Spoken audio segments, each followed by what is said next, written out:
Dans un monde médiatique où la seule critique prospère, où les solutions sont voilées, le scanner de Kavi, comme la fossile du preux chevalier, écarte le rideau du nuage et laisse s'exprimer le soleil et la vérité. Le scanner, c'est l'émission du débat constructif. Le scanner sur Kavi Média.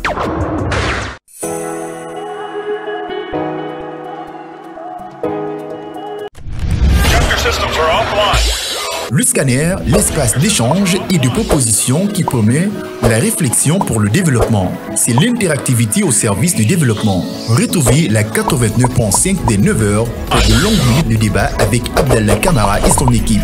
Avec le scanner, sans les coups de tonnerre, mais avec persévérance, l'actualité se plie au débat interactif. Le scanner sur Kavi Média.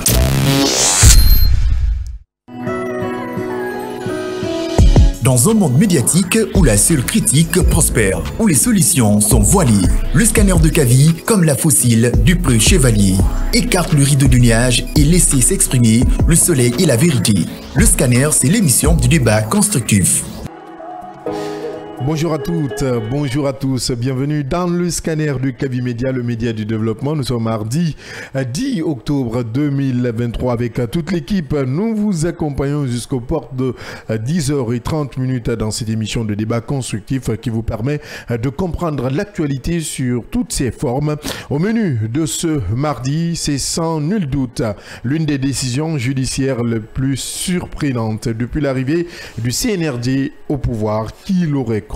Affaibli par la maladie, l'honorable Amadou Damaro Camara, après sa comparution hier lundi, vient de bénéficier d'une liberté conditionnelle. L'ancien président de l'Assemblée nationale rejoint enfin sa famille malgré plusieurs restrictions liées à cette libération, notamment ne pas sortir des limites territoriales de Conakry, remettre ses documents et autres titres de voyage au greffe de la Cour, éviter toute communication de nature à compromettre la procédure par quelque moyen que ce soit et se présenter régulièrement aux audiences. Cette première comparution de l'ex-président de l'Assemblée nationale depuis sa détention il y a un peu plus d'un an lui a permis de sentir pour l'heure le parfum de la liberté, poursuivi entre autres pour des faits de détournement de deniers publics, enrichissement illicite, blanchiment de capitaux, corruption dans le secteur public et privé, prise illégale d'intérêts et de complicité. La CRIEF a-t-elle pris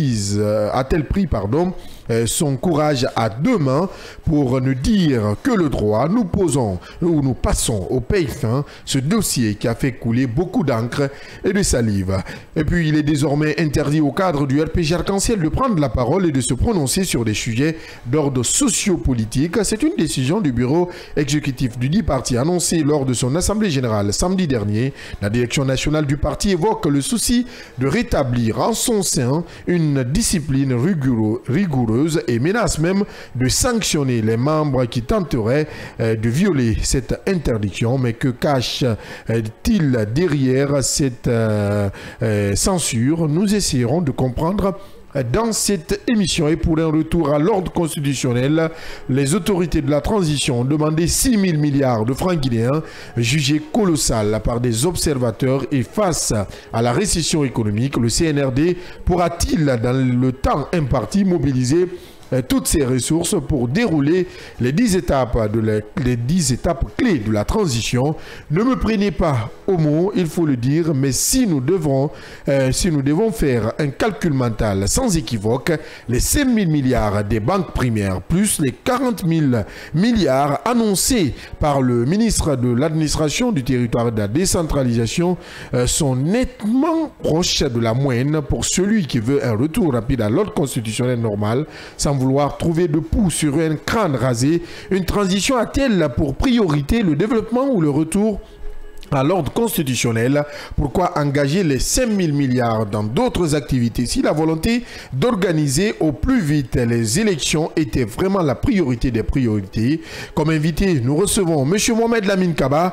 Il est le président du Parti Fidèle. C'est le menu très alléchant de ce mardi. Installez-vous confortablement. Tout à l'heure, nous lançons les hostilités.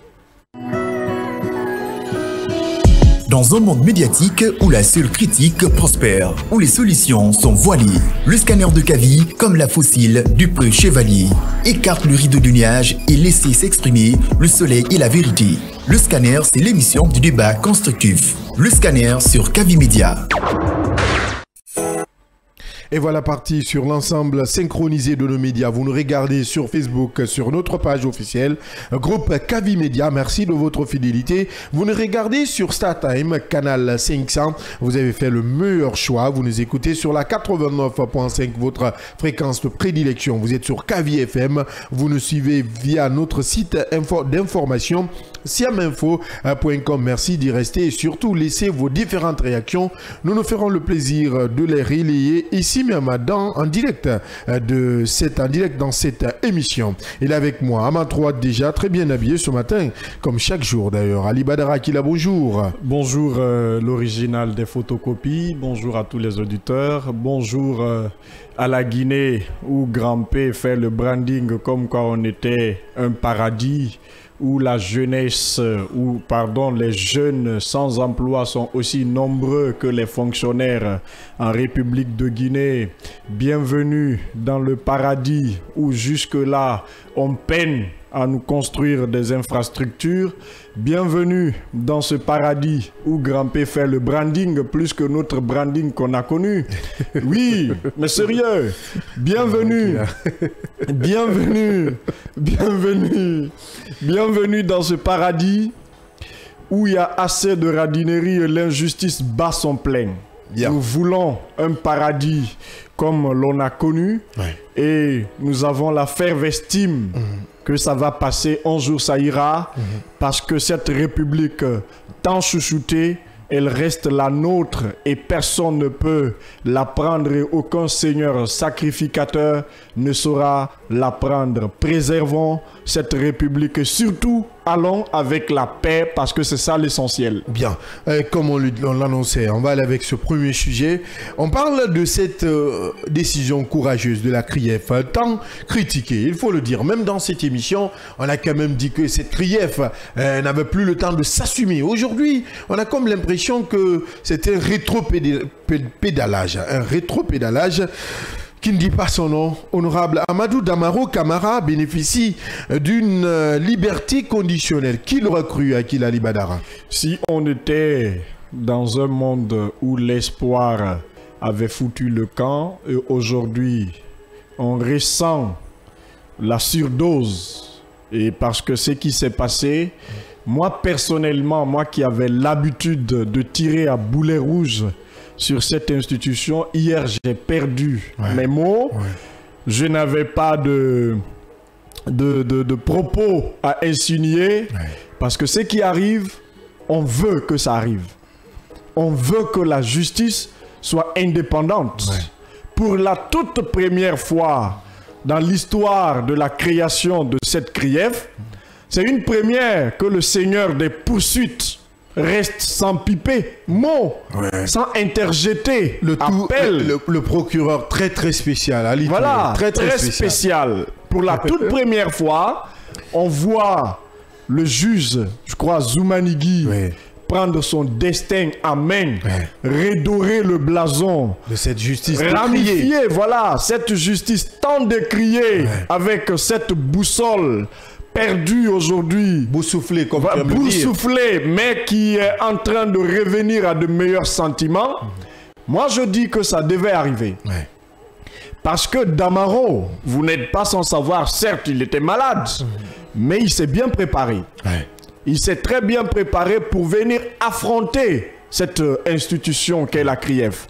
Et aujourd'hui, tombant dans de bonnes mains, l'ange qui était là, cet ange bien installé, cet ange de paix, a de le situer ainsi. Et aujourd'hui, Damaro, il est libre. Il est venu défendre son honneur. Oui, Akila, si tu me permets, on va aller avec ce reportage réalisé par la rédaction politique du groupe Kavi Média, parce que c'est aussi ça qu'il y a. Nous sommes les premiers sur les infos, et on a quand même, on avait eu de l'autre côté Amara Bangoura qui a suivi pour nous cette audience. On va d'abord revenir sur l'audience. Pourquoi pas voir un peu la température qui règne, l'atmosphère qui y règne, et juste après revenir pour les commentaires. Parce qu'il faut le dire que Damaro était vraiment venu pour laver son honneur, sauver, soigner son image, sa dignité qui était quand même foulée au sol à un certain moment, parce qu'il était accusé de tous les maux, de tous les maux qui ont gangréné la gestion de l'Assemblée nationale, de la 9e législature de l'Assemblée nationale guinéenne. On suit ce reportage réalisé par Amara Bangoura et derrière on revient pour les commentaires. Amadou Damaro Camara comparait avec l'air bien portant, mais il a choisi de répondre aux questions de la Cour avec la position assise. Aussitôt permis par le juge audiencier, l'ancien président de l'Assemblée nationale a voulu rassurer de n'avoir jamais refusé de venir affronter la justice de son pays. Au fil de souvent mes lectures, j'ai lu quelque part que quand tu perds l'argent, tu n'as rien perdu. Quand tu perds ta santé, tu as perdu quelque chose. Mais quand tu perds ta réputation, tu as tout perdu. Monsieur le Président, qu'il vous plaise que je vienne aujourd'hui pour défendre mon honneur. Sur les 15 milliards dont il est accusé de détournement par l'agent judiciaire de l'État, l'ex-parlementaire nie en bloc cette charge avant de dérouler l'utilisation de cette manne financière pour la construction de l'Assemblée nationale sur le site directionnel de Koloma. L'utilisation des 15 milliards ne relève même pas de la comptabilité. Excusez-moi l'expression, mais d'une équation arithmétique digne de l'école primaire. 6 milliards étaient dans le compte, 3 milliards ont été payés sur le site, ce qui fait déjà 9 milliards. Les 6 autres milliards ont été utilisés dans le paiement des primes de vacances des députés en 2021. Sur le conseil de ses collègues se défend Amadou Damaro Camara. Il reproche à la CRIEF d'être resté pendant 18 mois sans se munir des pièces justificatives des dépenses de la SEG et de l'EDG, des dépenses intervenues dans les travaux sur le site auprès de la Banque centrale. Autres charges pour lesquelles il est poursuivi sont entre autres enrichissement illicite, blanchiment de capitaux, corruption dans le secteur public et privé, prise illégale d'intérêts et complicité, des charges dont il a juré ne pas être concerné.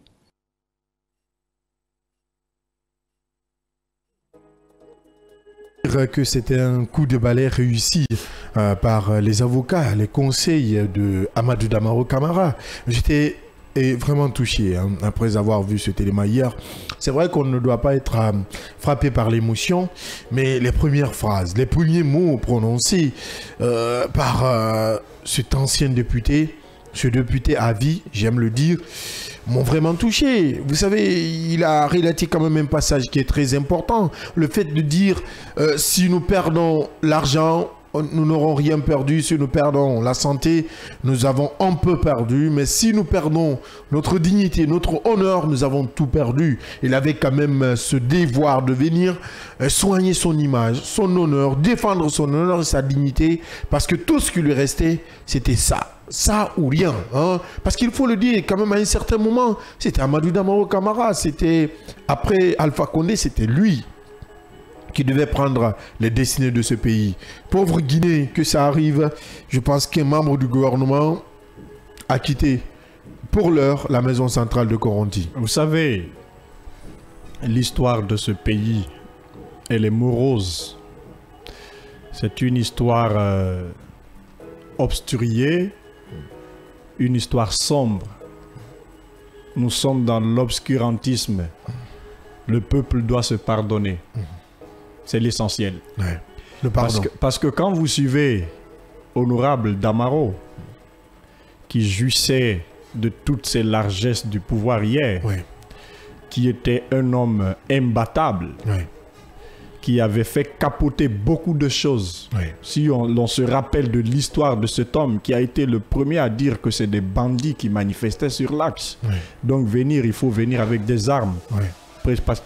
Prêtez-moi cette expression tautologique. C'est dommage. C'est regrettable.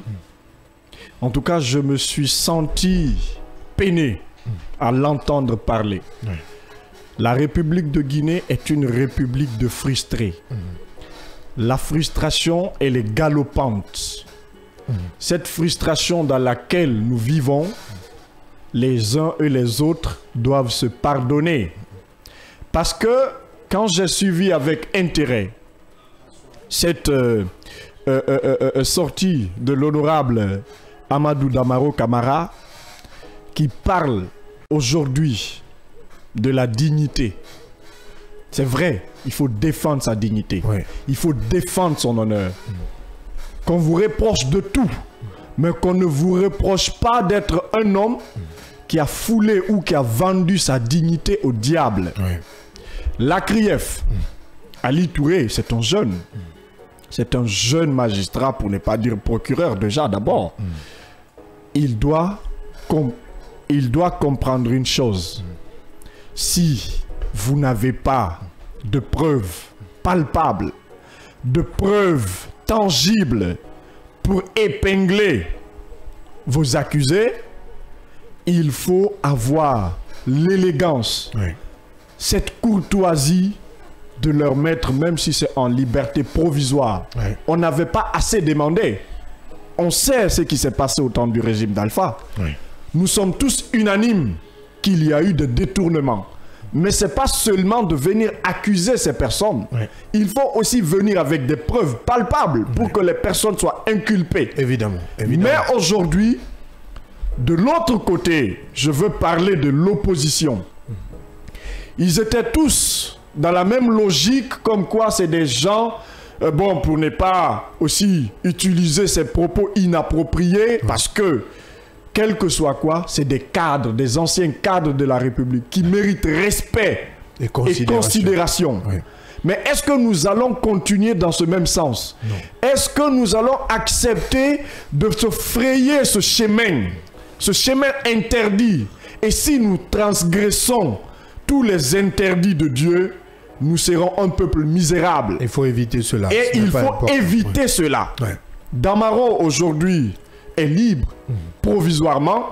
Nous prions et nous demandons encore une fois de plus au juge Zoumanigui de continuer dans ce sens. Il faut le féliciter. Et surtout le féliciter parce que ça c'est un courage.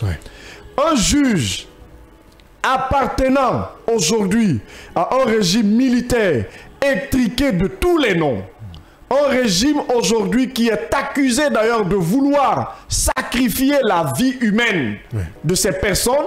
Si ce juge aujourd'hui a décidé ainsi, pourquoi ne pas le féliciter? Il faut l'en féliciter. Et surtout à ces sirènes dévastateurs. Non, révisionnistes. Non, révisionnistes, voilà. Qui vont essayer de mettre ou de le clouer à pilori. Nous leur demandons aussi de rester calmes. De se calmer. De se calmer. Parce que là est loin d'une partisanerie. Bien. C'est pas la tête de Damaro il faut voir. C'est pas la tête des Kassory il faut voir. Mais il faut voir la République. Avec combien d'assassinats, avec combien d'injustices perpétrées. Cette République n'a connu que des histoires moroses. Nous voulons que ça change. Il faut que ça change. Et si la CRIEF, la justice décide aujourd'hui de se réveiller, moi, Akila, je perds mes mots, je dis que c'est bon ce qui se passe. Nous voulons être dans une république, pas que paradisiaque, mais une république que nous allons laisser, que ça soit une république aussi jeunette qu'on a tant souhaité. Parce qu'après cette transition, il y aura un autre pouvoir. Rentrons bien dans les annales de l'histoire. Merci une fois de plus au juge Zoumanigui d'avoir pris son destin en main. Et au procureur Ali Touré, pardon, de nous chercher et nous trouver des preuves. Sinon, sans quoi, il faut aussi penser au Kassory pour ne pas... Voilà, dans son intérêt. Crédibilité exact, de la crédibilité. Parce qu'aujourd'hui, c'est une CRIEF étiquetée.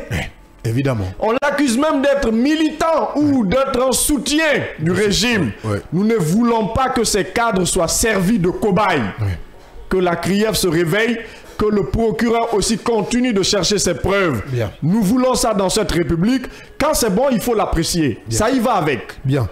Yaya Diallo qui nous rejoint déjà sur ce plateau et dans ce studio. Yaya Diallo, bonjour. Bonjour Abdallah, bonjour à tous. Ça n'a pas été facile, mais c'est aussi ça qu'on a créé la circulation.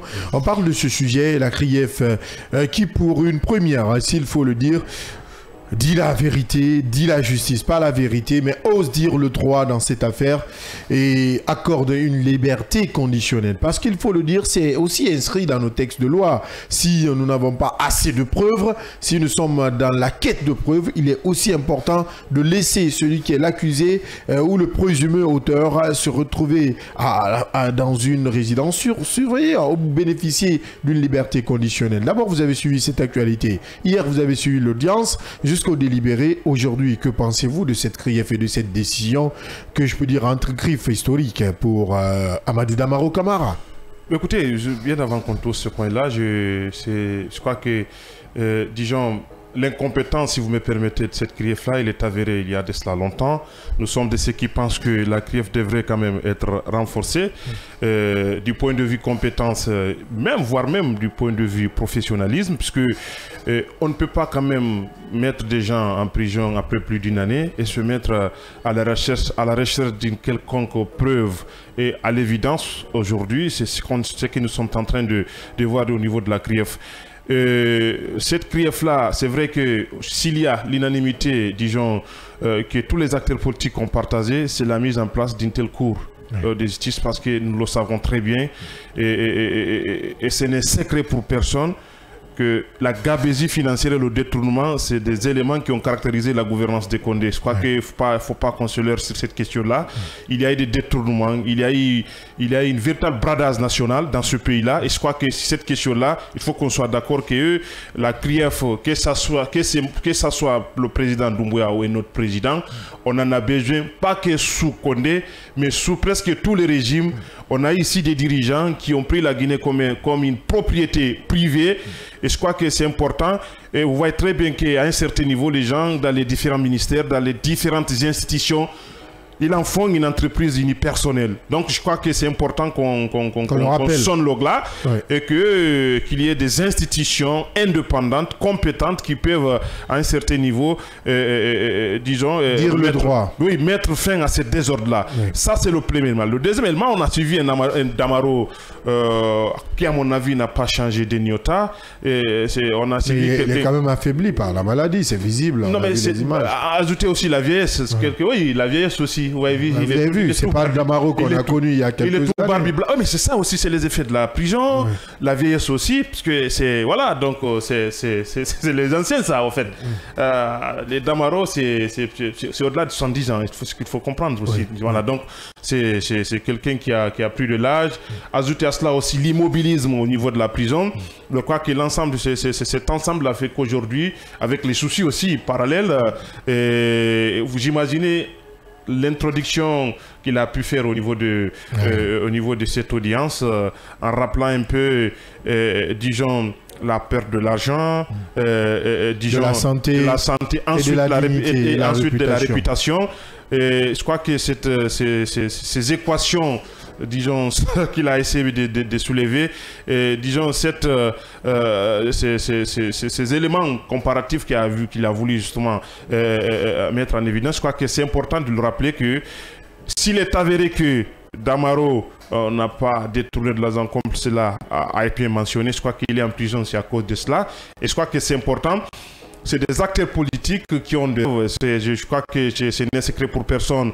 On le sait très bien qu'au soir de la fin du règne du président, du professeur président, on le savait très bien qu'il y avait 3 personnalités au niveau du sérail présidentiel qui caressaient l'idée des rêves présidentiels. Donc Damaro était constitutionnellement le proche d'être président, au cas où, si on constatait l'incapacité du président Condé d'exercer ses fonctions présidentielles. Donc il avait ces rêves-là, c'est pourquoi il a tout fait, il a fait flèche de tout bois pour qu'il soit au niveau du perchoir.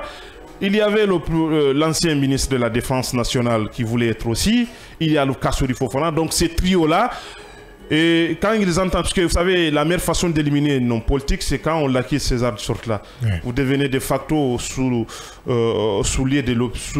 les yeux de l'opinion comme étant un voleur. Des critiques. Oui, un voleur de la République.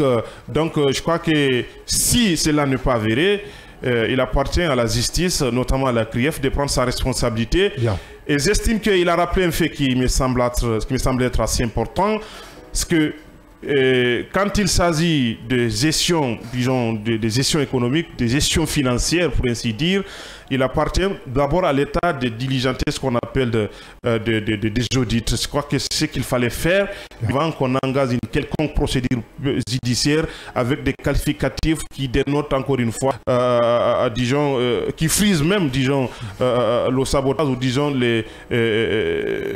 enfin.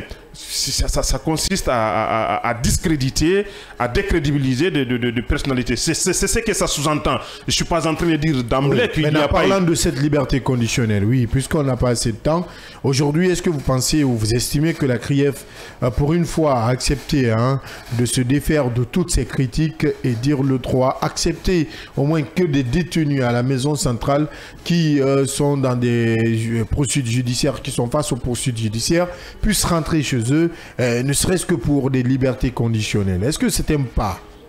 Je ne saurais le dire. C'est une chose que, à mon avis, le dossier, on n'a pas touché le dossier en profondeur. Peut-être au regard de l'exposé que l'honorable Damaro a pu faire, au regard de certaines explications qui me semblent être claires, puisque des dossiers, disons, des documents existent, des traces existent. Quand ils parlent de ces chèques qu'ils ont donnés au niveau de la SEG, quand ils parlent de ces chèques qu'ils ont délivrés au niveau de l'EDG, quand ils parlent de ces 1,8 milliard qu'ils ont donnés aux partenaires donc, chinois pour essayer encore une fois d'aménager le site, etc., etc. Je crois que il avait fait ce qu'on appelle il avait un déduit cela à 3 milliards. Il parle encore de paiement des primes de certains députés à l'époque, il a cité. Effectivement, et je crois que quand il avait fini d'expliquer cela, en attendant que cela soit, vérifié, que cela soit vérifiable, je crois que sur ces 15 milliards-là, et il avait rappelé ici, c'est sur la base des dénonciations anonymes. Je crois qu'il faut que ça cesse dans notre pays-là. Et ça dénote encore une fois le manque de sérieux dans la poursuite d'un certain nombre de dossiers. Il faut qu'ils les en arrêtent sur la base d'une dénonciation anonyme ou individuelle qu'on essaie encore une fois de mettre le crapin ou d'accuser de toutes sortes de personnalités dans notre pays. Même si, il faut le rappeler et insister, si nous en sommes là aujourd'hui, c'est parce que ces gens-là n'ont pas pris les responsabilités et c'est des gens qui ont déversé, disons, dans la haine ethnique et dans la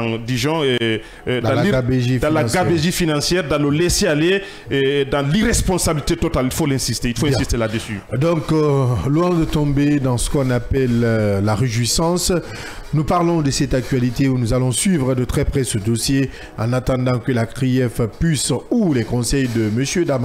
Amadou Damaro Camara puissent prouver ça.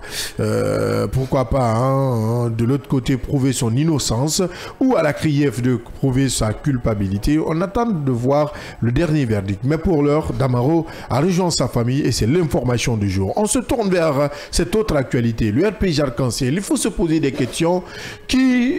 en tout cas, se lance dans une censure qui ne dit pas son nom, la prise de parole sur des sujets d'ordre sociopolitique interdite par le bureau exécutif du dit parti. L'annonce a été faite ce samedi même à Conakry lors de son assemblée générale hebdomadaire. Yaya Diallo, on a suivi aussi cette actualité. Aujourd'hui, on se pose des questions sur ça, à savoir qu'est-ce qui se cache-t-il derrière cette information. Aujourd'hui, pourquoi le RPG se plonge dans le blackout total, dans du bouche cousue? Pourquoi c'est maintenant que le RPG ne veut plus prendre la parole sur des questions d'ordre sociopolitique? Pourquoi c'est maintenant? Et ça coïncide. Samedi, c'est cette prise de parole du RPG Arc-en-Ciel. Lundi, je ne peux pas faire de pont. C'est la libération conditionnelle du président Amadou Damaro Camara. l'ancien président de l'Assemblée nationale. Oui, ça soulève des interrogations. Ouais. C'est pas une coïncidence calendaire, il faut le dire. C'est pas du hasard. Et d'ailleurs, le hasard n'existe pas en politique. Jamais. Tout est calculé. Comme on le dit souvent, j'aime le rappeler dans cette émission, tout n'est pas politique. Mais attention, la politique, elle se mêle à tout. Hein, lui disait quelqu'un. Ouais. Ça peut être une condition. Peut-être, je crois que j'aurais même appris, il y avait des tractations il y a de cela longtemps. Ouais. Et ça surprend tout le monde, hein, c'est cette liberté conditionnelle. Évidemment. On verra très bien la suite, puisque de toute façon... Et bientôt jeudi, il est important d'inquiéter de ce côté, hein, de savoir qu'est-ce qui a réellement prévalu à cette décision. Parce qu'en politique, tout ce qui est dit, tout ce qui est affirmé, tout ce qui est fait, derrière, il y a des intérêts. Absolument. Forcément. Oui. L'homme politique, ne prend pas des décisions comme les hommes ordinaires. Il y a Diallo. De ce côté, le RPG Arc-en-Ciel, c'est un grand navire.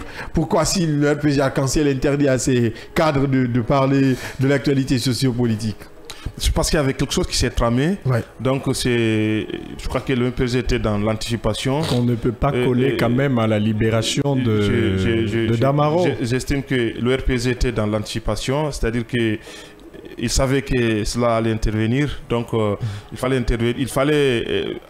disons, prévenir ces cadres-là pour opposer toute fin de non-recevoir disons, vis-à-vis de la presse.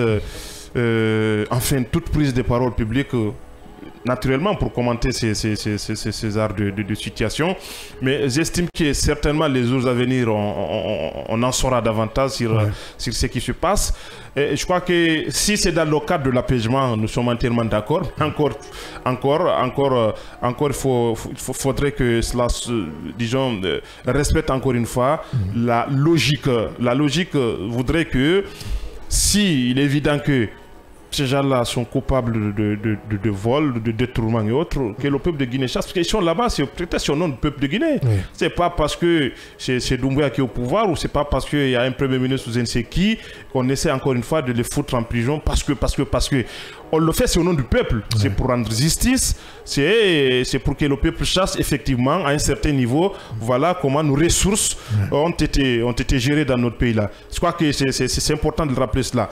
Maintenant, il faut rappeler qu'au niveau du RPG, hein, il y a des tendances, il y a beaucoup de tendances.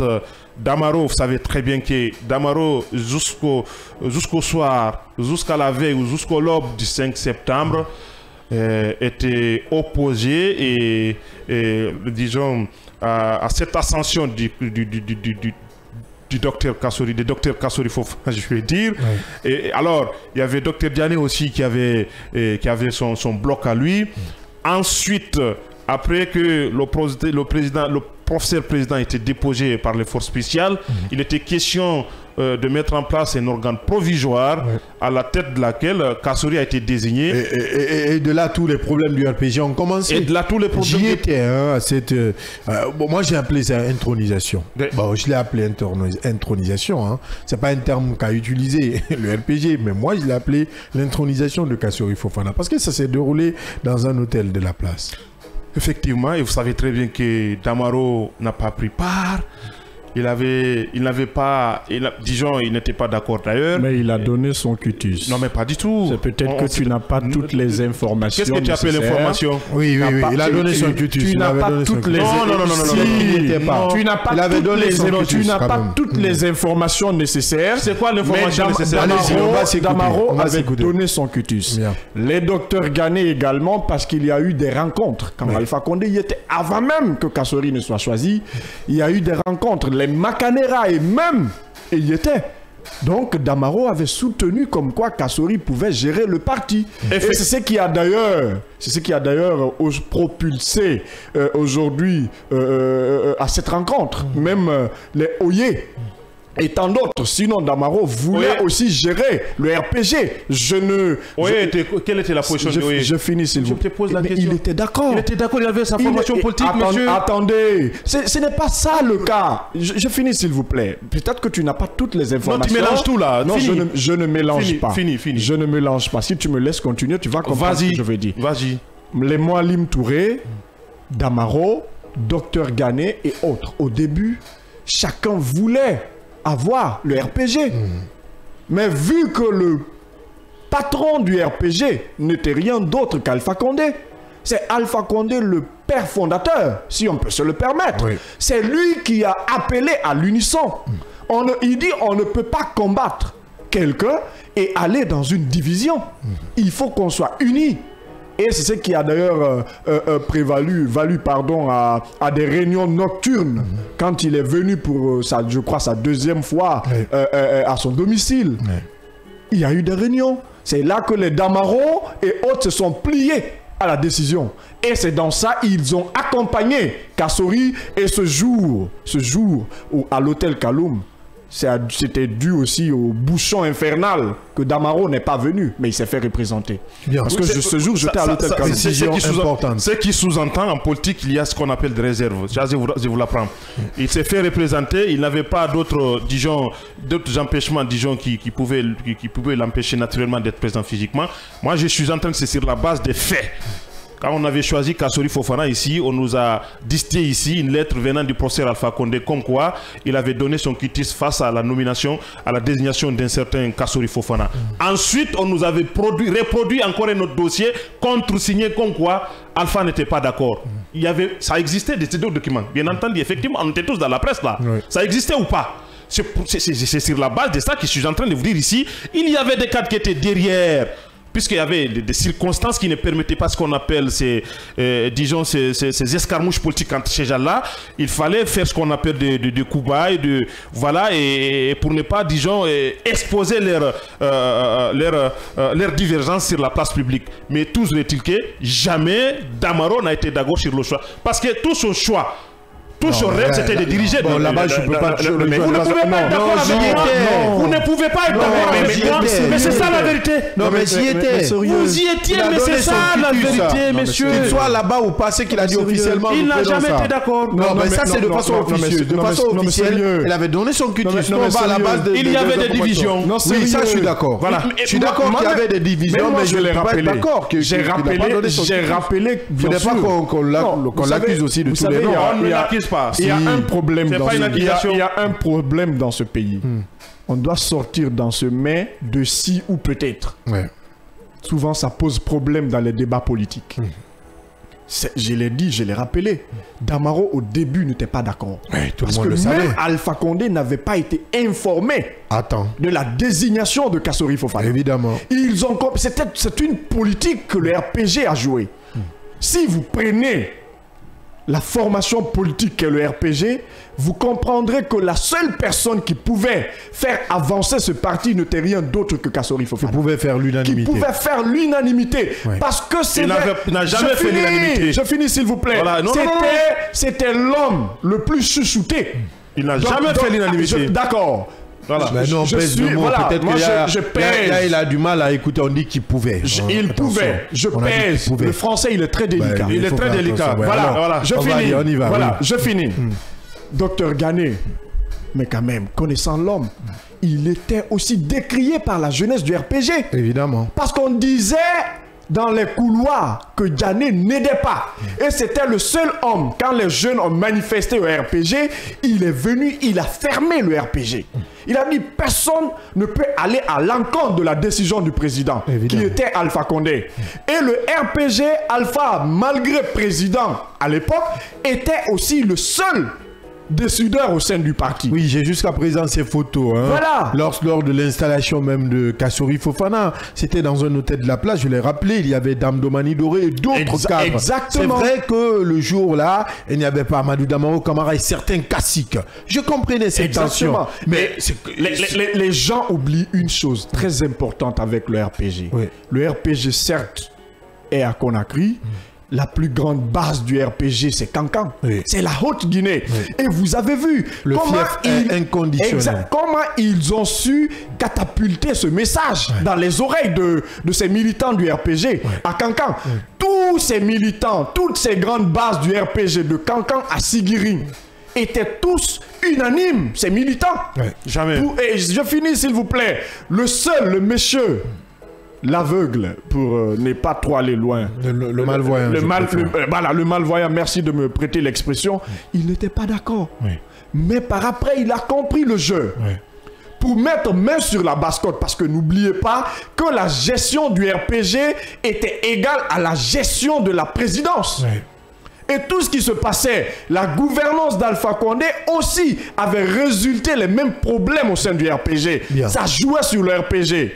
Et ils ont pensé comme quoi que si on continuait dans ce sens, le PIP, c'était la même chose. Oui. Le seul homme qui gérait, vous avez vu le PIP, Oui. le PDG RDA, c'était la même chose. Le RPG a changé cette politique. Bien. Le RPG a transformé cette politique, comme quoi il faut aussi miser sur Kassori pour avoir la bascotte. Bien. Et la seule, pour finir, la seule malchance que l'homme avait, c'était avec ses problèmes avec les enseignants du SLEG. Oui. Ça lui a coûté cher. Très cher. Mais il faut voir, comparer, Djané en prison, Damaro en prison, Kassori en prison. Prenez Kassori. Même si on sait que c'est des gens qui ont détourné dans ce pays, mais il faut avoir le courage de dire, c'est eux qui ont aujourd'hui révolté la jeunesse à avoir cette même mise sur l'administration. Un exemple, prenez le jeu Kenji. Pas révolté, peut-être formé. Formé, c'est ça. C'est pourquoi j'ai dit la même mise. Oui. C'est pourquoi quand je parle de révolution, ils ont révolutionné alors. Révolté. Merci de me prêter l'expression. Oui. Ils ont révolutionné l'administration. Avec la promotion, je pense, 500, les 500 quoi, 518, si j'ai bonne expression. Oui, c'est ça. Prenez 518. Ça. Vous comprendrez que l'image... C'est ceux qui gèrent ce pays. Oui. Et c'est la promotion que l'image de l'administration avait tourné autrement. On sentait de la jeunesse. Ouais. Et aujourd'hui... Le rajeunissement de l'administration. N'en déplaise à qui veut l'entendre, malgré coronavirus, on avait pu stabiliser l'économie guinéenne. On continuera ce débat, pourquoi pas, dans un autre numéro, parce que notre invité s'impatiente. La radio, c'est aussi l'heure. Tout à l'heure, nous allons recevoir notre invité de prestige. Moi, je l'appelle comme ça, monsieur Mohamed Lamine Kaba. Il va nous rejoindre tout à l'heure dans ce studio. Il est le président du Fidèle. Avec lui, nous parlerons de ces 6 000 milliards. 6 000 milliards pour organiser les élections en République de Guinée. 6 000 milliards pour dérouler les 10 étapes de la transition. Comment faire? Qu'est-ce qui ne va pas? Qu'est-ce qui prévaut de ce côté? Il sera là et nous allons lui poser toutes ces...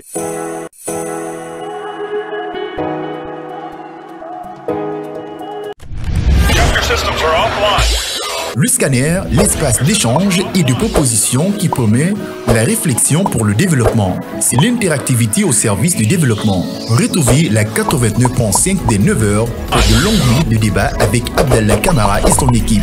Avec le scanner, sans les coups de tonnerre, mais avec persévérance, l'actualité se plie au débat interactif. Le scanner sur Kavi Média.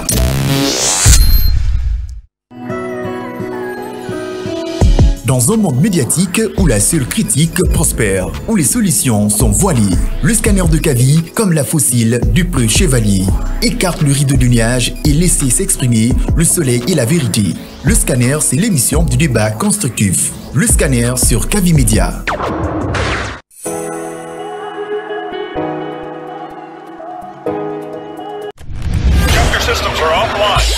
Le scanner, l'espace d'échange et de proposition qui promet la réflexion pour le développement. C'est l'interactivité au service du développement. Retrouvez la 89.5 des 9h pour de longues minutes de débat avec Abdallah Kamara et son équipe.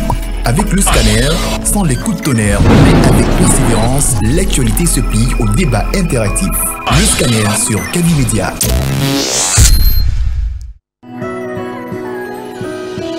Dans un monde médiatique où la seule critique prospère, où les solutions sont voilées, le scanner de Kavi, comme la fossile du preux chevalier, écarte le rideau du nuage et laisse s'exprimer le soleil et la vérité. Le scanner, c'est l'émission du débat constructif. Le scanner sur Kavi Média.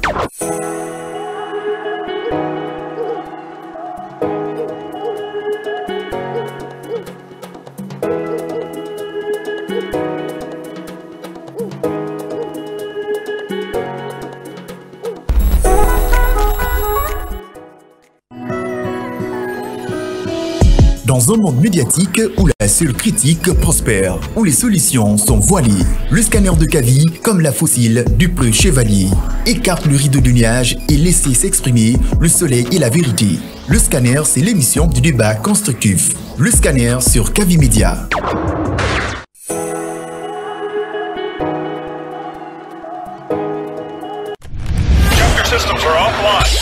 Le scanner, l'espace d'échange et de proposition qui promet la réflexion pour le développement. C'est l'interactivité au service du développement. Retrouvez la 89.5 des 9h pour de longues minutes de débat avec Abdallah Kamara et son équipe. Avec le scanner, sans les coups de tonnerre, mais avec persévérance, l'actualité se plie au débat interactif. Le scanner sur Kavi Média.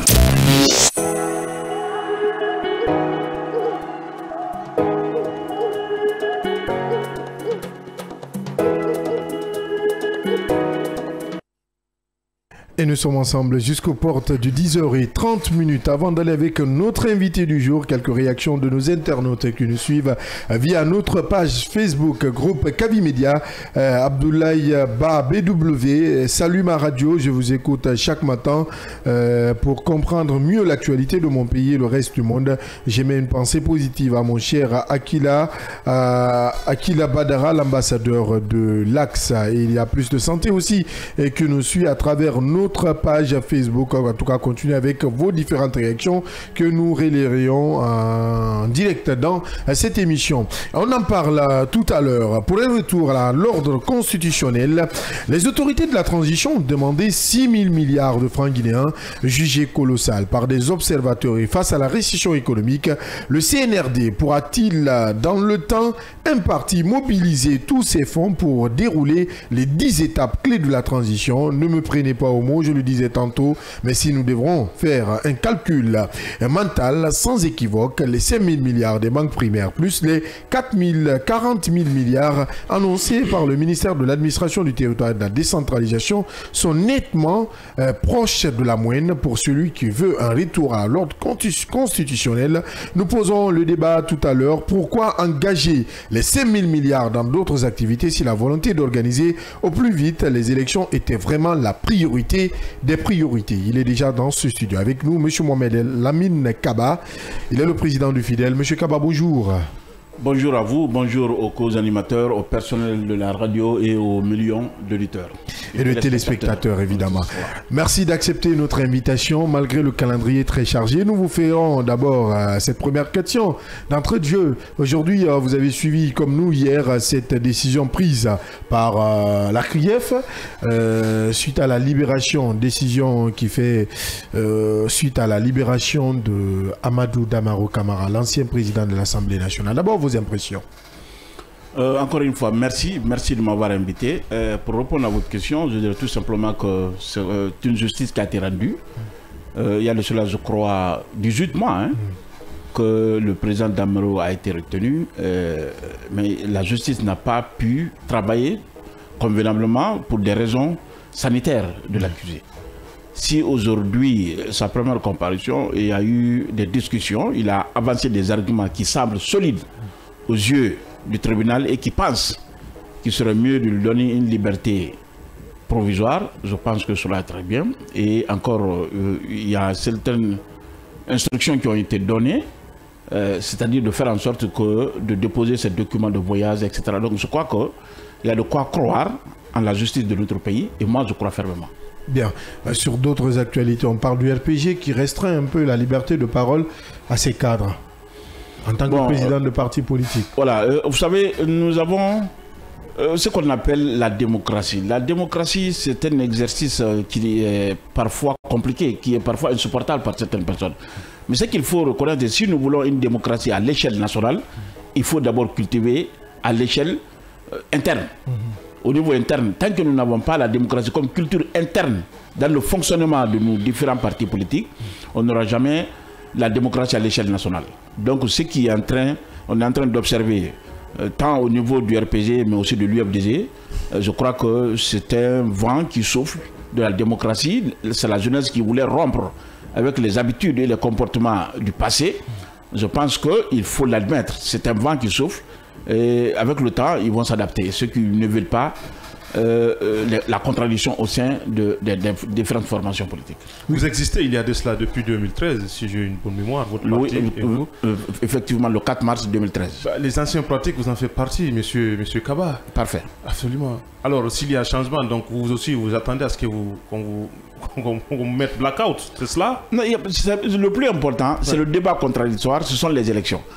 Si les militants me font confiance à me confier les responsabilités de diriger la destinée du parti, une fois, 2 fois, 10 fois, je crois qu'il n'y a pas de problème. Et si c'est la même Mais si confiance je m'oppose maintenant à l'organisation des élections au sein de l'entité, je crois que c'est ce qui est aberrant, du Congrès, c'est ce qui est aberrant, c'est ce qui est contraire au fonctionnement de la démocratie, c'est ce qui n'est pas normal. Et si c'est la même confiance qui règne à l'UFDG aussi au RPG Arc-en-Ciel, oui, est-ce qu'il c'est nécessaire de crier comme ça et puis passer à autre chose? Non, au sein du l'UFDG par exemple, qu'est-ce qu'on demande? Il ne demande pas le départ du président, il demande l'organisation des congrès.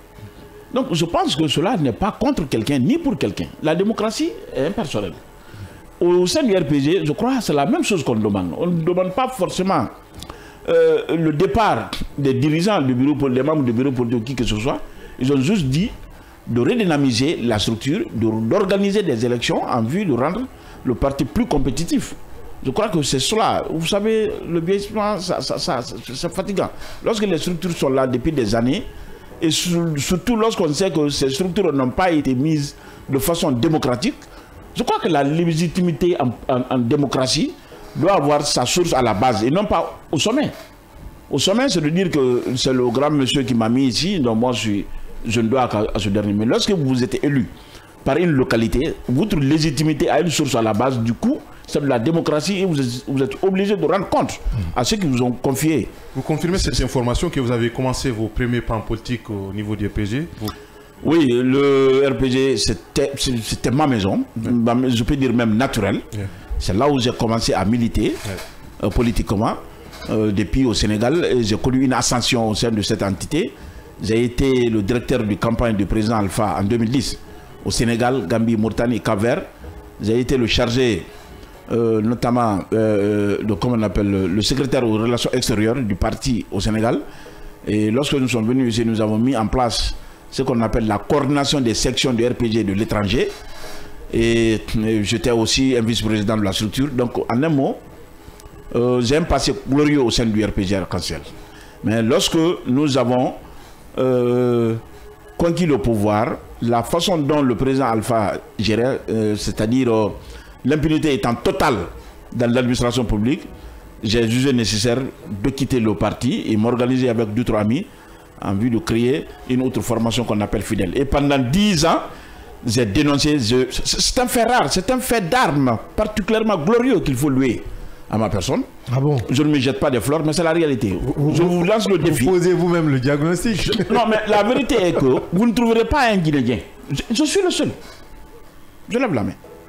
Avoir conquis le pouvoir avec le président Alpha, ou en tout cas de façon de conquérir le pouvoir, et refuser de s'associer à la gestion du pays parce que la conduite ne me rassure pas, parce que l'impunité est totale. Non, monsieur Kaba, je vous arrête là. Oui, donnez-moi un nom. Au sein du RPG Arc-en-Ciel, on vous considère comme étant frustré parce que vous caressiez un poste dont vous n'avez jamais bénéficié. C'est ce qui explique. Et quel est ce poste? Non, mais est-ce que nous sommes d'accord sur cette question? Vous savez, ce sont des pensées préconçues. Non, mais pas du tout. Mais ce sont des suppositions, des supputations. Ça n'a aucun fondement. C'est une façon juste d'annihiler les efforts, le sacrifice que j'ai fait. Mais qui est fou? Tout le monde me connaît. Au sein de RP, à commencer par le président Alpha. Tout le monde me connaît. Mais ça fait tous ces responsables. Donc, si je voudrais avoir quelque chose, je devrais être conformiste. Bien, si j'ai été désigné comme son directeur de campagne dans au moins 5 pays, parce que j'avais un bilan, parce que j'avais une particularité, parce que j'avais un bilan incontestable. Qu'est-ce qui n'a pas marché? Et lorsque je suis venu, nous sommes rentrés où on a conquis le pouvoir, j'ai vu qu'on s'est inscrit dans une dynamique franchement qui ne rime pas avec ma vision, avec le programme qu'on avait, la lutte contre l'impunité. Qu'est-ce qui n'a réellement pas marché? Parce que c'est vous quand même qui avez mis ce bébé au monde, qui est devenu président, Alpha Condé. Oui, bon, le président Alpha, je ne suis pas un militant de première heure, dire qu'à partir de la création du parti, donc je ne pourrais pas le dire, prétendre dire que non, c'est nous qui avons créé, non. Mais j'ai milité, et quand j'ai milité, j'ai été entier dans mon militantisme.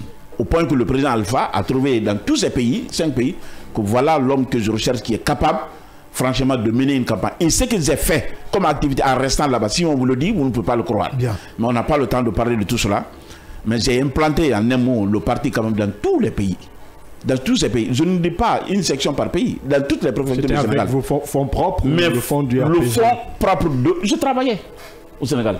On me paie à la fin du mois, je prends mon argent, je vais en Gambie, Serekunda, Latrekunda, Banjul, j'implante. Cette autre question. On me donne à la fin du mois, je vais en Mauritanie, Nouakchott, Nouadhibou, Rosso, Attar, Nema, j'implante. Avec tout ça, vous n'avez pas eu besoin de l'aide financière? Non, mais je n'ai jamais demandé, ça ne m'a jamais été donné. Est-ce que dans ce sens... Personne, je l'ai fait avec mes propres charges. Est-ce que dans ce sens, quelque chose n'avait pas été conditionné que finalement, vous-même, vous avez décidé de partir? Je suis un homme entier. Quand je suis pour une cause, je crois, j'y vais. J'ai cru. Et c'est pourquoi, comme vous pouvez remarquer, quand nous avons conquis le pouvoir, j'ai vu, parce que je ne suis pas venu pour chercher ma part du gâteau, j'ai vu que si je suis venu, si je l'ai adhéré, ce n'est pas ni pour des raisons communautaires, ni pour des raisons pécuniaires, mais tout simplement parce que je voudrais que l'impunité, c'était ça la cause du retard, c'est ce que je croyais. Bien, mais quand il est venu, il a continué dans la même domaine comme ses prédécesseurs. J'ai pensé qu'alors là, je ne peux pas m'assurer à cela. Bien. Je me suis désolidarisé de la gestion et je l'ai affronté. Je ne me suis pas tué. Affronté dans les médias, vous le savez, pendant 10 ans. Mais pendant ce temps-là, mais moi, on m'avait fait des propositions, ça vous le dit. Et ces personnes aujourd'hui sont en liberté. Je vous dis, vous pouvez aller les demander, ils vont vous dire que ça a été négocié. Vous prenez Kaba, il est au CNT.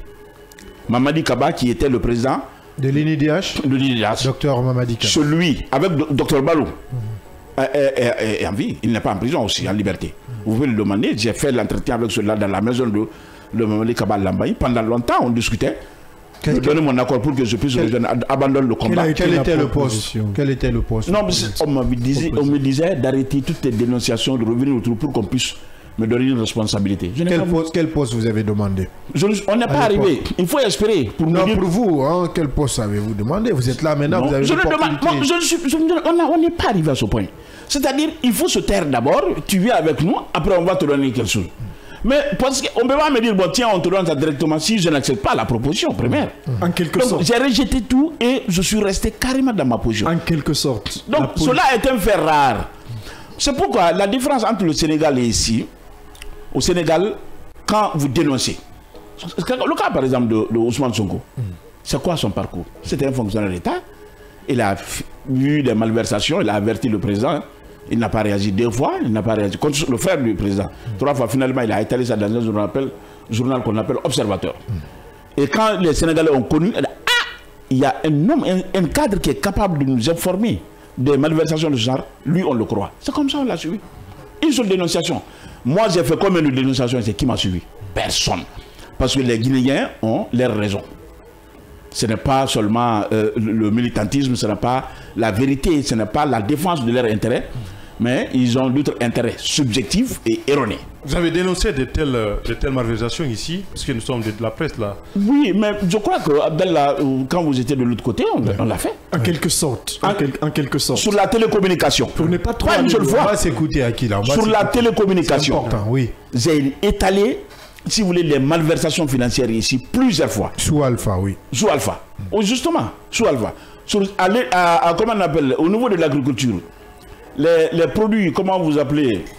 Les engrais. Les engrais, voilà, il se rappelle bien. C'est les engrais frélatés. Oui. J'ai fait encore une communication, dénoncer des choses avec des chiffres et demander ces responsables, même s'ils peuvent porter plainte contre moi, ils ne l'ont pas fait. Au niveau des mines, presque chaque mois, je faisais des communications de ce genre-là. Et mener des investigations réelles, sortir des dossiers et brandir devant les médias que voilà, personne, non seulement auquel juge ne sait tout saisi, mais les médias en parlaient. Non, mais tous ceux qui ont observé pendant les 10 dernières années savent déjà que mon militantisme, mon engagement contre l'impunité a été total. Oui. Mais les gens ne ont jamais décidé de me suivre parce qu'ils ont leurs raisons ailleurs. Le militantisme a d'autres raisons dans ce pays que vous connaissez. Non, c'est pour vous dire. Dites-nous ces raisons, monsieur. Non, le choix des Guinéens, c'est la communauté. C'est cela la vérité. C'est la communauté. En quelque sorte. En quelque sorte. Ils ne cherchent pas de valeur, ils cherchent la communauté. C'est tout. Donc, presque tous les partis que nous avons ici, c'est la majorité. Mais malheureusement, c'est la lutte là que nous sommes en train de mener. Moi, si je voudrais être conformiste de cela, je peux rester au RPG et mener la même lutte. Mais non. Oui, je n'ai pas milité politiquement pour des soutiens de ce genre. Parce que je croyais, je me suis battu. C'est un fait. Non, c'est loin de la volonté de me jeter des fleurs, mais c'est un fait d'armes qu'il faut louer. Sincèrement. Et je dis, aucun Guinéen, je suis le seul Guinéen à avoir conquis le pouvoir avec le président Alpha et refuser et se désolidariser de la gestion du pays parce que la direction ne me rassure pas. Il n'y en a pas. Bien. 2010. Vous y tenez. Non, il n'y en a pas. 2010, vous avez battu campagne pour le RPG, pour ne pas dire seulement Alpha Condé.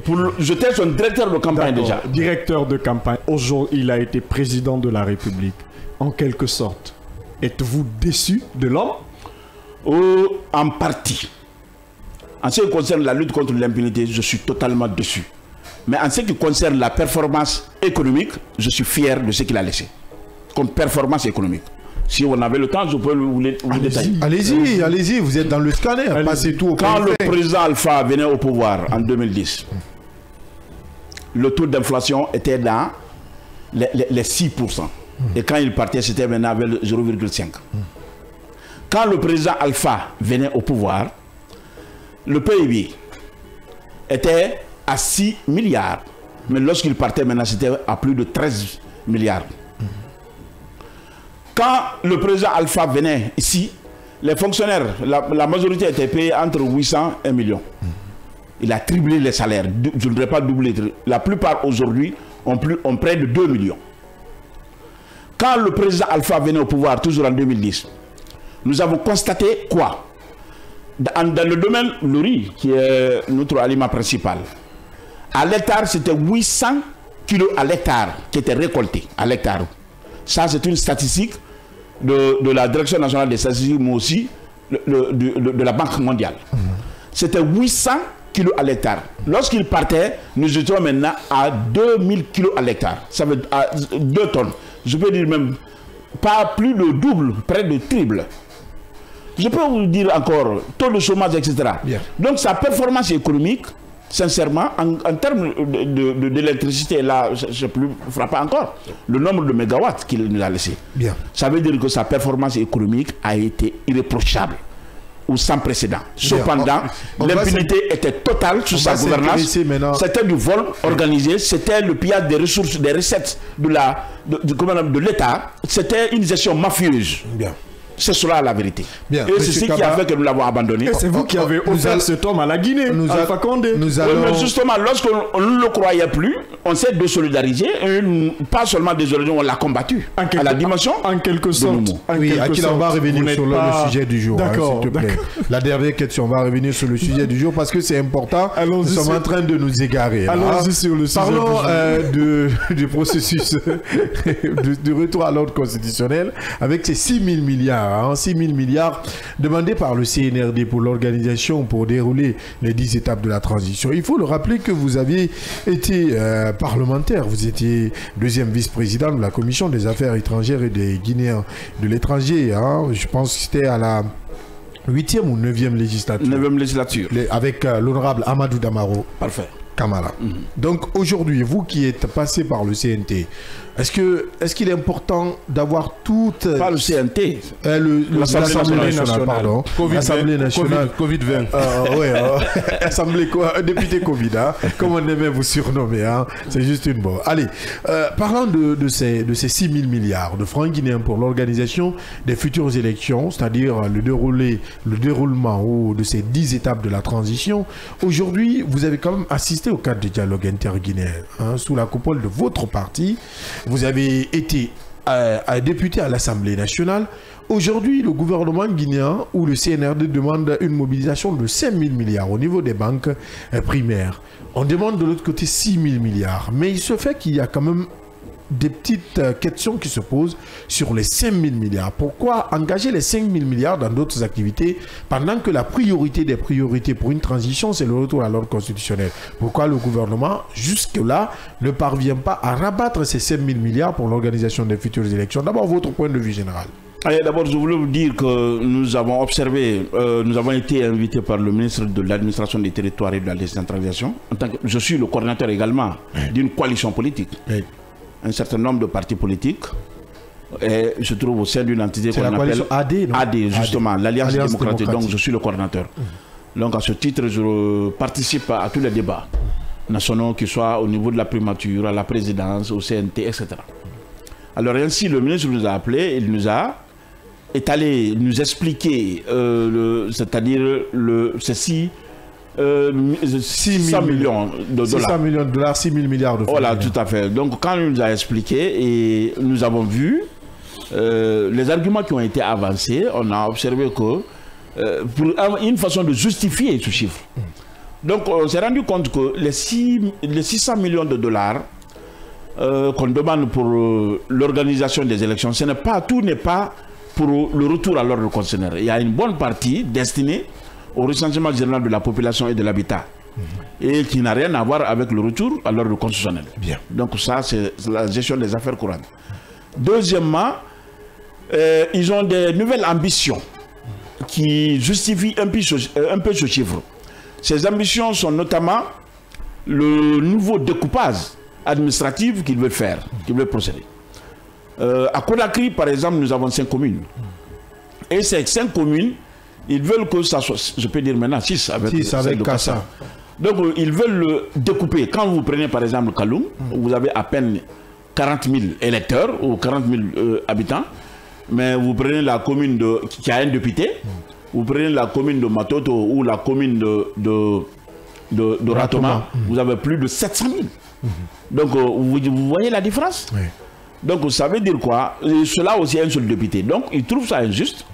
Quand le député est le représentant du peuple, il faut que ça soit proportionnel. Il faut que ça soit au moins à la dimension des choses. Mais 40 000 députés, 700 000 un seul député, ce n'est pas normal. Donc, ils veulent découper les communes, les grandes communes au moins, en plusieurs communes. Et ils nous ont dit que parfois, ça c'est une région, par exemple, électorale, au-delà de sa politique. Mais administrativement, quand il y a un problème à Kountia, au kilomètre 36, qui est dans la commune de Koya, et Koya relève de Kilia. Du coup, quand il y a un problème, pour pouvoir mobiliser la police, il faut d'abord que le gouverneur de Kilia donne des instructions pour que ça puisse être fait. De la même chose à Dubreka, etc., à Kalbeli. Le Grand Conakry. Le Grand Conakry. Donc, ils veulent découper ça, c'est une raison administrative. Maintenant, leur ambition principale politique, c'est quoi?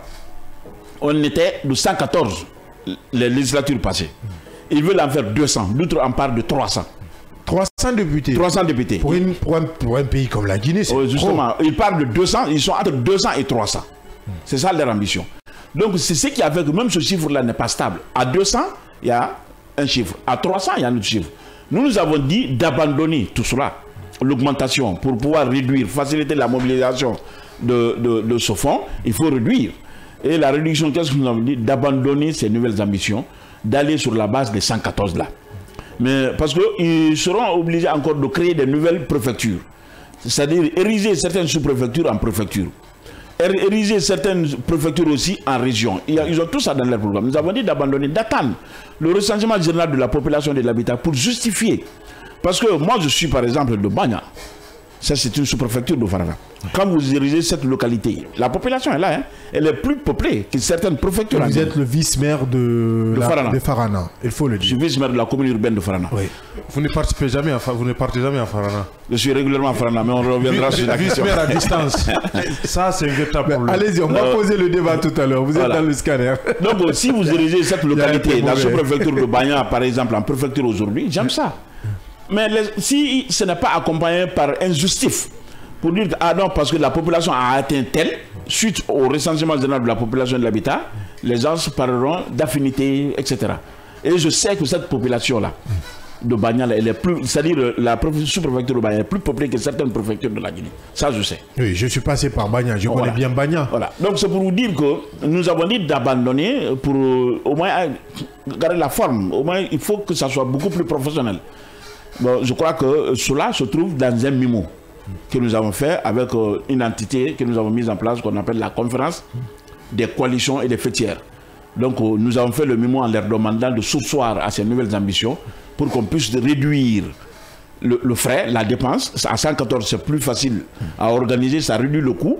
Donc c'est plus facile de mobiliser ce coût que lorsqu'on est à 200 ou à 300. Ouais. Donc c'est un peu cela qui a été notre proposition et nous souhaitons qu'ils prêteront une oreille attentive à cette préoccupation. Et je sais déjà qu'ils nous ont écoutés. Mais on attend une réponse écrite aussi. Maintenant, parlant du montant. Parlant du montant, on parle de 6 000 milliards. Comme vous l'avez dit, il y a des activités annexes ou connexes qui sont associées au processus de retour à l'ordre constitutionnel. Mais aujourd'hui, le CNRD tend la main aux institutions internationales pour avoir des fonds. Mais pendant ce temps, ici en Guinée, on demande aux banques primaires des levées de fonds à hauteur de 5 000 milliards. Est-ce qu'il ne serait pas nécessaire, au lieu d'engager ces 5 000 milliards dans d'autres activités, de prendre cet argent ou ce montant injecté dans le processus de retour à l'ordre constitutionnel? Pourquoi le CNRD n'y pense pas? Est-ce que pour vous, il y a quand même une autre volonté cachée, un agenda caché du CNRD? Je crois que les banquiers ont été négociés, ils ont accepté volontiers à donner sa somme. Ils pensent même que c'est très avantageux pour eux. Je ne connais pas les conditionnalités. Ça existe dans d'autres pays. Oui, ça se fait ailleurs. Ouais. Ça se fait ailleurs. Mais les banques ne sont pas obligées. Ils peuvent dire que non, on ne veut pas. Mais s'ils l'acceptent, c'est parce qu'ils ont vu leur intérêt. Et on sait comment fonctionnent les banques. Ouais. Ils sont à la quête d'intérêt. Donc s'ils l'acceptent, c'est parce qu'ils ont assez d'intérêt dedans. Alors, mais ce qui ne nous a pas été dit de façon explicite, qu'est-ce qu'on fait avec ces sommes? Ça, on ne le sait pas. Maintenant, comme vous l'avez dit, nous pouvons souhaiter, par exemple, parce qu'il part des activités urgentes. L'expression est utilisée, prioritaire. Prioritaire, oui. Voilà. Ils ont parlé pour le financement des activités prioritaires. Est-ce que l'activité prioritaire, ce sont les élections, l'organisation des élections? C'est eux qui peuvent répondre. Est-ce que, à mes yeux, oui, c'est cela. Donc l'argent peut être destiné pour ça. Il parle également d'infrastructures.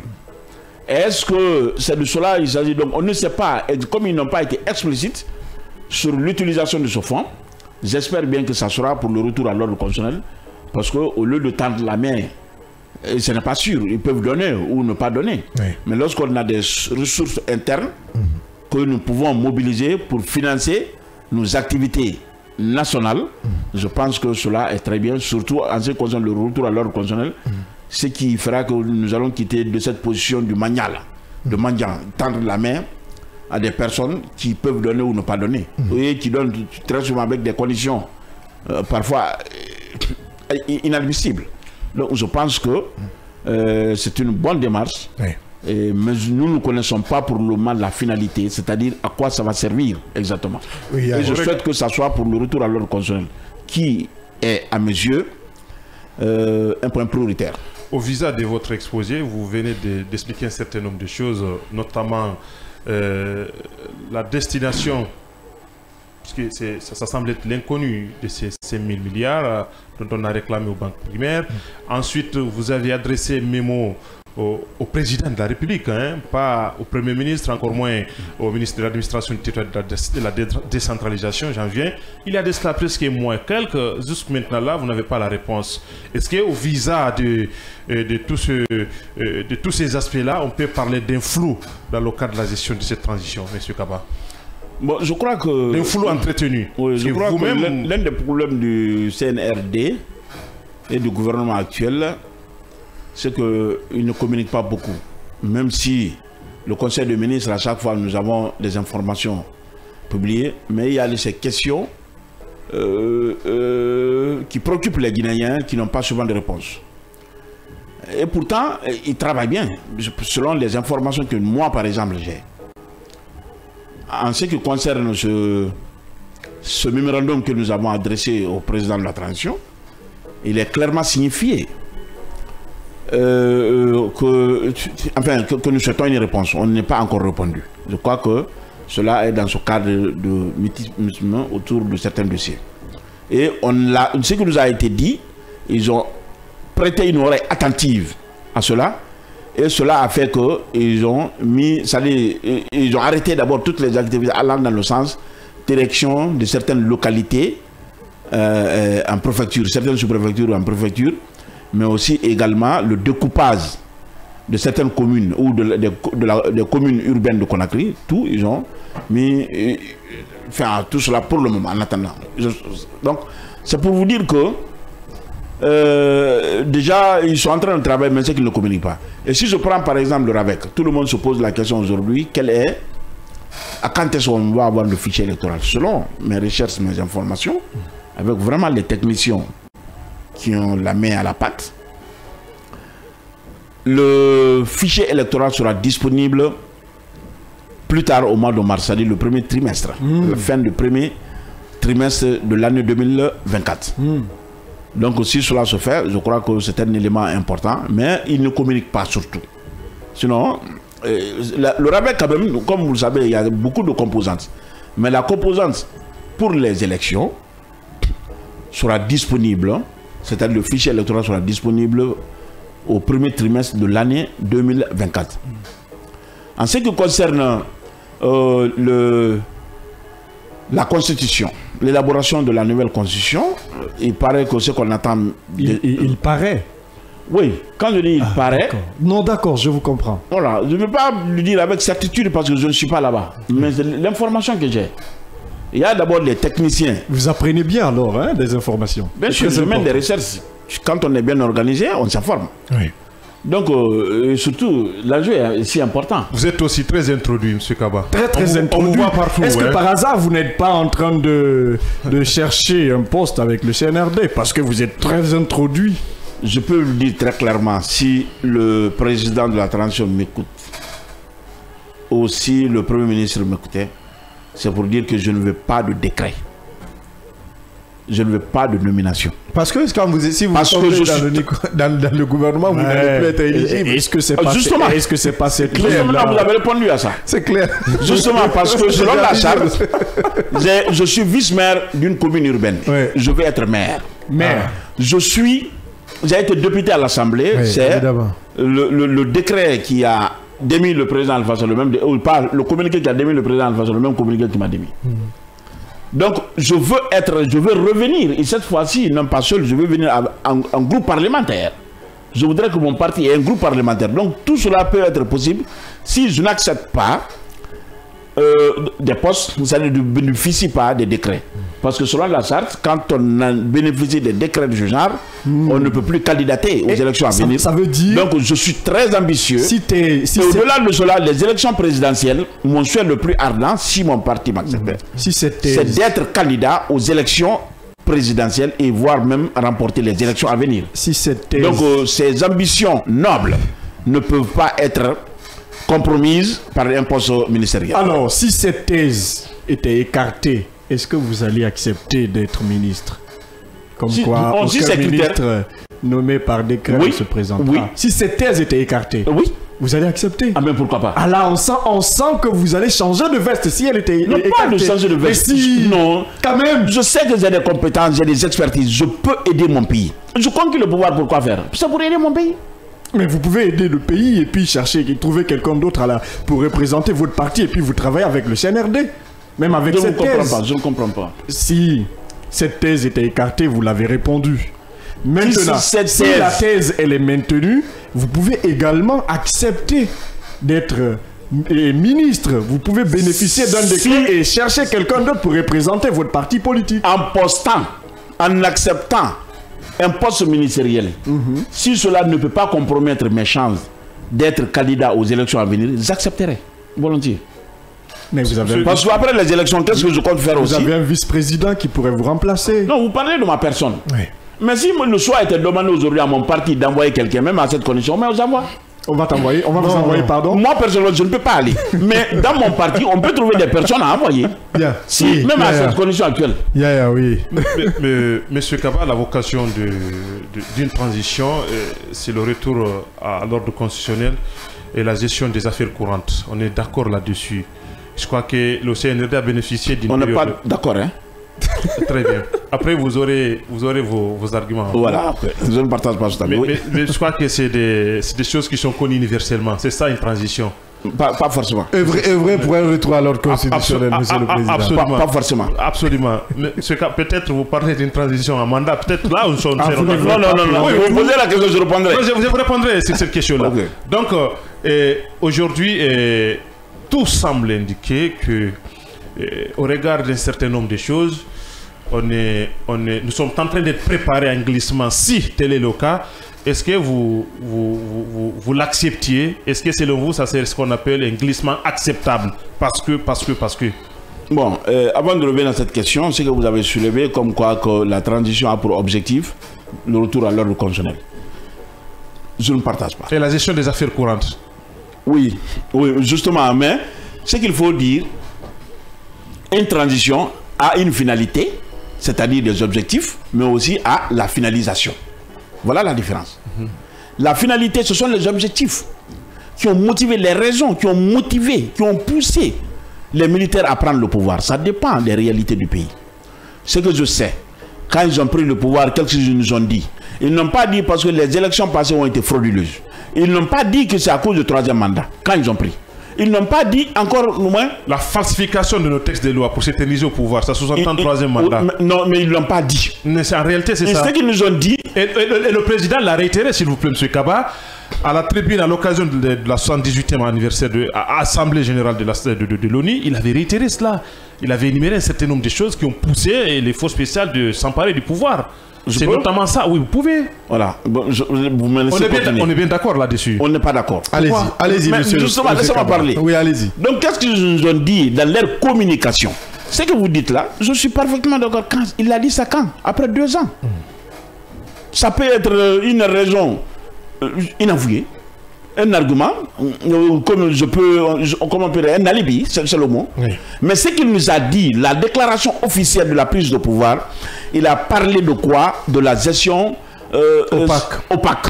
Il a parlé de la politisation à outrance, il a parlé de la justice sous la botte de l'exécutif, il a parlé de militantisme, je ne sais pas, politique qui domine l'administration. Il a parlé de la démoralisation de la gestion des affaires publiques. Donc, quand on évoque des choses de ce genre, ça veut dire que la finalité, les objectifs, c'est sur cela. Donc, quand la transition vient, c'est de mener la lutte d'abord contre l'impunité. Et après cela, on part maintenant du retour à l'ordre constitutionnel. Parce qu'on n'a pas fait le coup d'État juste pour le retour à l'ordre constitutionnel, ça ne sert à rien. Au Burkina, regardez. S'ils ont fait le coup d'État, c'était quoi la finalité? C'est-à-dire les objectifs. C'est parce que tout simplement, même pas simplement, le territoire est attaqué par des terroristes. Donc pour des raisons sécuritaires, ils ont pris le pouvoir. Donc vous ne pouvez pas dire à ces gens-là, allons aux élections. Non, ils ne sont pas allés aux élections parce que le président qui était là était au 3e mandat. Donc 2 ans, c'est petit. Non, mais le président qui était là n'était pas au 3e mandat. N'était pas élu de façon frauduleuse. Et donc mais parce que ce président n'était pas capable de rétablir la sécurité sur l'étendue du territoire. Donc le coup d'État a eu lieu. Et le deuxième qui est venu, lui, il avait la tendance, c'est celui qui avait le coup d'État, Damami, hein? Damiba. Ce dernier s'est inscrit dans une dynamique, je dis que bon voilà, je ferai les élections prioritaires en laissant la sécurité. Et finalement, ce dernier a été enlevé. Celui qui est venu, il a fait de cela sa priorité. Donc c'est cela la finalité. Maintenant, la finalisation, c'est-à-dire la phase terminale, ce sont des élections forcément. Au Mali, c'est le cas. En Guinée, ici, c'est la lutte contre l'impunité qui est la priorité, qui est la finalité. La finalisation, ce sont les élections qui auront lieu, comme ça a été dit, dans le délai du chronogramme de 24 mois. Jusqu'à présent, on est en train de battre l'impunité. 2 ans. La lutte contre la corruption, la lutte contre l'impunité, M. Kaba, où en sommes-nous aujourd'hui en Guinée? Quel bilan dressez-vous pour... ce que je peux dire, je crois que si moi, par exemple, je suis impacté, il faut le connaître. Quand le coup d'État a eu lieu, j'étais député de ce pays, j'avais des avantages à la fin du mois. Aujourd'hui, j'ai tout perdu. Mais ce n'est pas cela qui me préoccupe. C'est cela la différence entre moi et beaucoup de personnes. Je ne me bats pas pour moi, je me bats pour mon pays. Mais les gens ont la difficulté de croire à ça.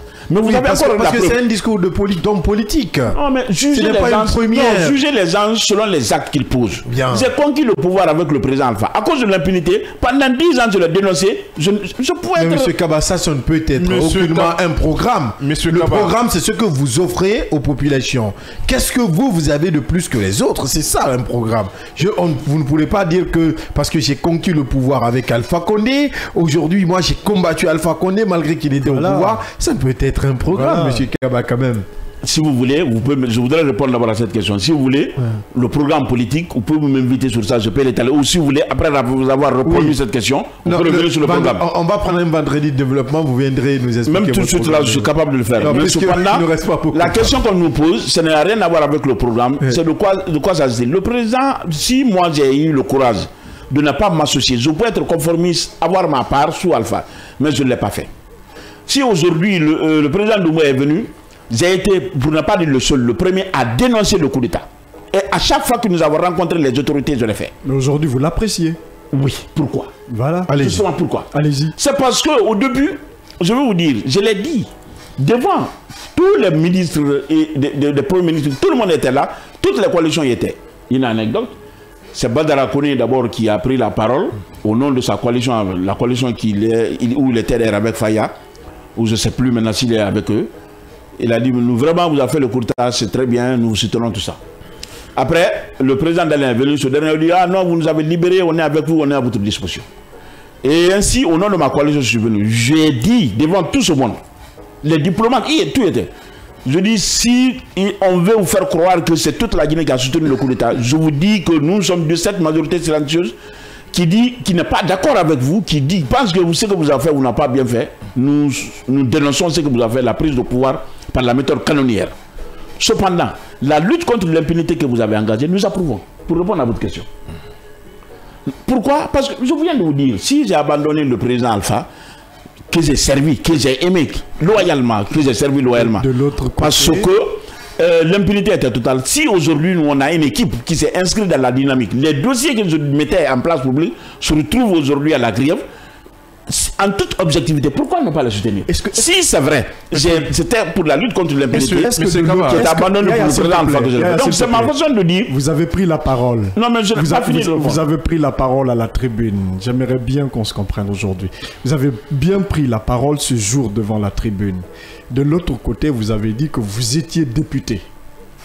La même chose qui a émis Alpha Condé, c'est la même chose qui vous est arrivée, n'est-ce pas? Tout à fait. Est-ce que de ce côté, quand vous avez pris la parole, ce n'était pas aussi de défendre votre intérêt, comme parce que vous avez condamné le coup d'État? Sérieux? C'était le député déchu de ses fonctions. Voilà, vous étiez, voilà. Est-ce que ça, là, ne pose pas le débat, selon vous? Vous savez, les gens sont toujours... ils cherchent des petites bêtes. Ils trouvent toujours les virgules mal placées. Les alibis, les prétextes, ou je ne sais pas, le bouc émissaire, juste pour annihiler les efforts des Aucun de vous n'était content de ce coup de temps, M. Kaba. Tous les députés, aucun député de la 9e législature n'était content de ce coup de putsch. Je suis d'accord là-dessus. Je ne sais pas par après qu'est-ce qui a changé, mais il faut qu'on soit d'accord sur cette question. Non, mais attendez. M. Kaba, c'est ça. Aucun démocrate, en principe, aucun démocrate, j'ai dit. Qu'est-ce que j'ai dit au président d'aller, il était là-bas? Je dis aucun démocrate. Quand j'ai dénoncé que nous sommes, j'ai ajouté, je dis aucun démocrate ne peut faire l'apologie d'un coup d'État. Par principe, oui. Oui, mais justement, donc les députés, il ne faut pas voir toujours à cause de leur intérêt. Bien, sinon, mais il y a jusqu'à présent, il y a des députés encore qui continuent à dénoncer, j'en connais. On va aller avec cette question. Mais aujourd'hui, moi je les félicite parce qu'ils sont en train de lutter contre. Je suis cohérent et en harmonie avec ma conscience. Monsieur Kaba, on va aller avec cette question d'un auditeur qui dit que vous auriez demandé à l'époque un poste à Alpha Condé qu'il n'a pas voulu accepter. Ce qui a été votre point de discorde avec le président. Archi faux. Aucune preuve. Il ne peut pas l'étaler. Je vous ai cité des personnes qui sont en vie là. Allez les demander. Ce sont des cadres qui étaient autour du président Alpha. Je vous ai parlé au moins de 2 personnes. Oui. Docteur Yanné, si vous avez accès à lui, il m'a reçu à la présidence. Il m'a reçu au ministère des Affaires étrangères. Avec des choses, de la même manière, le président me demande. Baïdi Haribo, qui est mon frère, qui est mon ami à moi, il faut le demander. Quand le président, docteur Yanné m'a dit que le président veut que tu viennes, quittes dans cette lutte-là et venir maintenant autour de lui. Vous vous rappelez, j'ai animé ce qu'on appelle le mouvement Tout sauf Alpha. Oui. J'étais le coordinateur. J'ai créé avec Baïdi Haribo. Quand la proposition m'a été faite, j'ai dit à Baïdi, le président m'a dit de venir là-bas. Qu'est-ce qu'il a dit? Il dit, attends, je vais parler avec le président, tout ça. Il a parlé avec le président, il dit que non, laisse-le introduire le Dr Yanni. Je ne suis pas allé. Alors, en quelque sorte. Moi, j'ai tellement de choses. Finalement, Baïdi est parti. Non, mais oui, il est allé après sous cette transition. Ah, ok, vous voulez, il a rejoint. Oui, c'était sa conviction, lui, il est allé. Mais moi, je ne suis pas allé. Je peux vous citer encore d'autres personnes. Parce que vous ne vous êtes pas compris. Je vous cite. Et au nom de cette conviction qui vous non, je vous cite encore une autre personne qui est là, qui est plus accessible. Je termine là. Big up. Big up. Il est actuellement en France, mais il y a son protocole. La personne avec qui il était régulièrement, il s'appelle Guissé. Il est actuellement, je crois, l'inspecteur général adjoint du ministère du Commerce. Allez le demander, il est accessible. C'est pas le même Guissé que le conseil des Guinéens des chargeurs. Ce n'est pas le même Guissé. Non. On ne parle pas du même Guissé. Vous le demandez, il vous dira. J'ai eu des propositions. Ou bien même, je peux vous demander, vous connaissez Sekou, cher, comment on appelle, Ahmed Sekou Traoré. Le cours là qui était le sous-préfet de Kassa. Oui. Vous le connaissez? Oui. Alors, il m'a appelé une fois. Il dit qu'il était en réunion aux États-Unis avec le président Alpha. Alpha le charge de venir me voir pour que je puisse les rejoindre dans une activité où on peut travailler ensemble, des choses comme ça. J'ai refusé. J'ai tellement de preuves. Bien. Je suis en harmonie avec ma conscience. C'est un fait d'armes particulièrement glorieux qu'il faut lui à ma personne. Dernière question.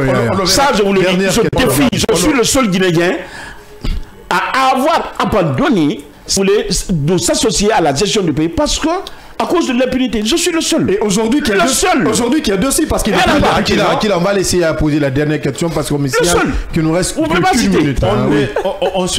On souhaite que cette conviction ne soit pas circonstancielle. Nous sommes dans une phase transitoire. Je dirais bien encore une fois, M. Kaba. Au cas où, si le CNRD, sortons de ce glissement, au cas où si le CNRD n'arrive pas à respecter sa parole, quelle est votre attitude vis-à-vis du CNRD au cas où?